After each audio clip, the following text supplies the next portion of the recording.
Kama ameweza kunikataa mimi mwenye huu nyama, nani kati yenu angeweza kumkubalia?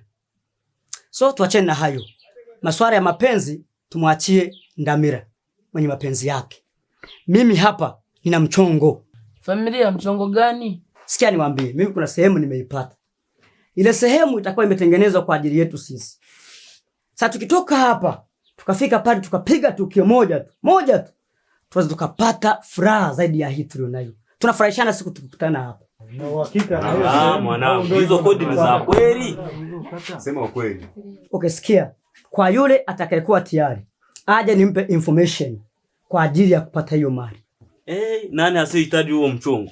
Ila lisije likawa ni zari la. Wewe tuelekeze, tunapiga tukio tena vizuri sana. Hapo tunaenda tunapiga chapu. Na tena tukirudi mahali hapa, yani tutafurahi tena vizuri sana. Uhakika. Kwa hiyo tutamchongo. Tunajua ni mzee wa madini. Aisee familia, kwa huu mchongo leo tugeia huu. Nilivyokuwa na shida na pesa na hali ya uchumi ilivyo ngumu. Aisee, umefanya jambo la maana. Sawa.